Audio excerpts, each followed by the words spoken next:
Hey, bonjour, c'est Jojo Astico. Donc, me revoilà parce que j'avais des choses à faire. Donc, on nous revoilà pour la deuxième partie. Donc, j'ai fait cette vidéo directement après que j'ai fini ce truc. Donc, c'est le même jour. Donc, je vais refaire une vidéo après spéciale pour une vidéo spéciale parce que je veux pas la faire dans cette vidéo parce que c'est pour finir l'histoire.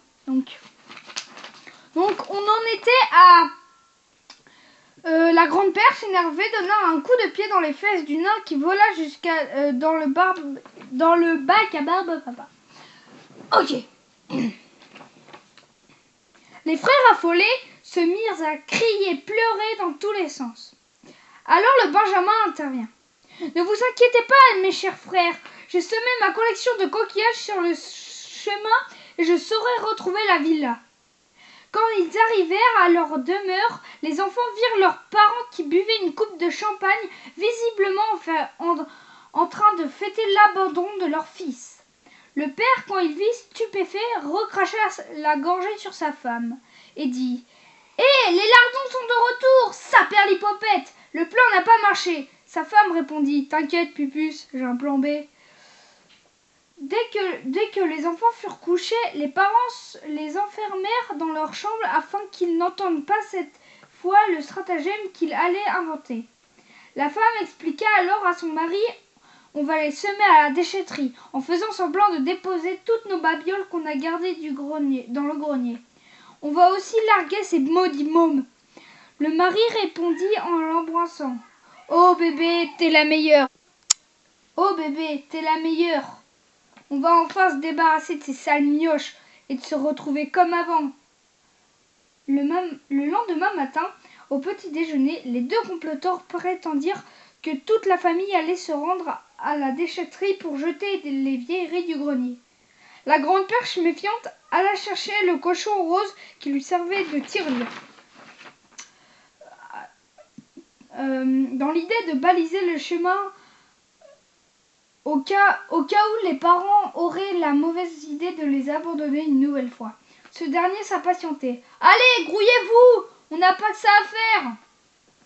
Les parents emmenèrent les 7 enfants dans la plus grande déchetterie de la région, là-bas, là où il était sûr de perdre leur enfant. Cet endroit est un vrai labyrinthe et les parents comptaient sur la carte du lieu pour en sortir sans encombre. Dès l'arrivée, la grande perche, se doutant d'un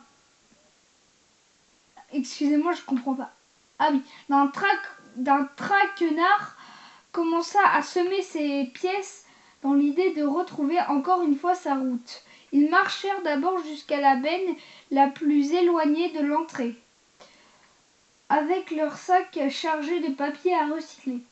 Les parents prétendirent que les enfants devaient descendre au fond de la benne pour y déposer des papiers. Dès que les enfants furent à l'intérieur, les parents partirent au pas de course. Au bout d'un long moment, quand les petits comprirent que leurs parents n'étaient plus là, ils se mirent à verser des grosses larmes en hurlant.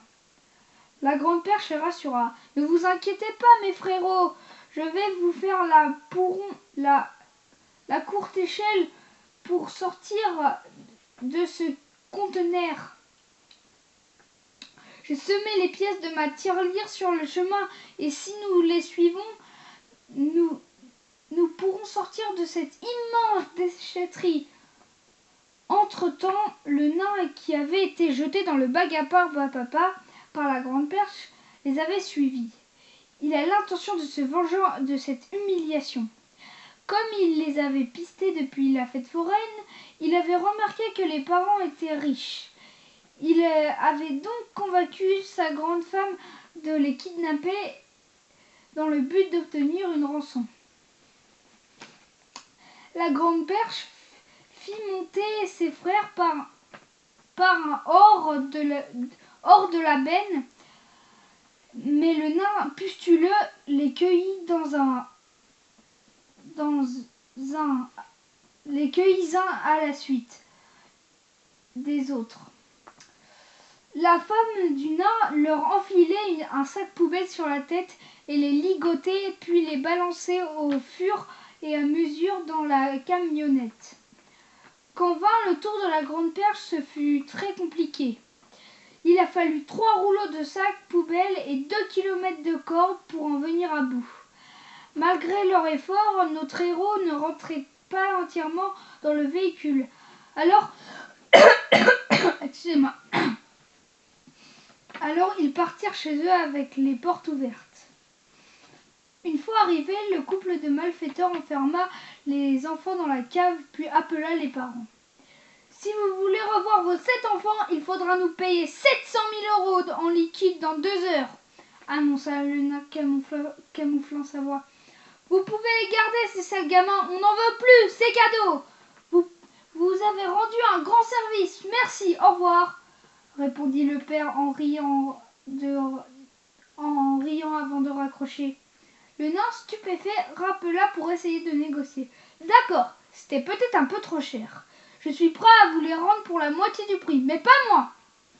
Mais non, tu comprends pas, bolos, on te l'a déjà dit, on veut plus de ces gosses, répondit la mère en criant injurieusement. Le nain et sa femme, extrêmement choqués, réfléchirent et proposèrent de ramener les enfants contre 7 000 €. Le couple, encore une fois, les envoya balader. Pendant ce temps de négociation, les enfants qui avaient réussi à se libérer de leurs liens criaient, pleuraient, braillaient, pillaient et tapaient partout.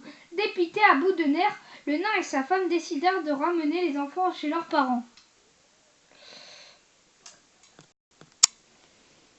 Le nain et sa femme décidèrent d'appeler alors la police pour se venger.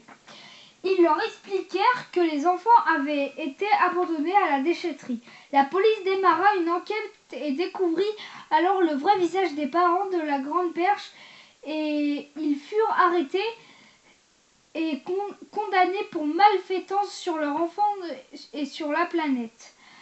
Les grands-parents eurent la garde des 7 enfants et des biens des parents.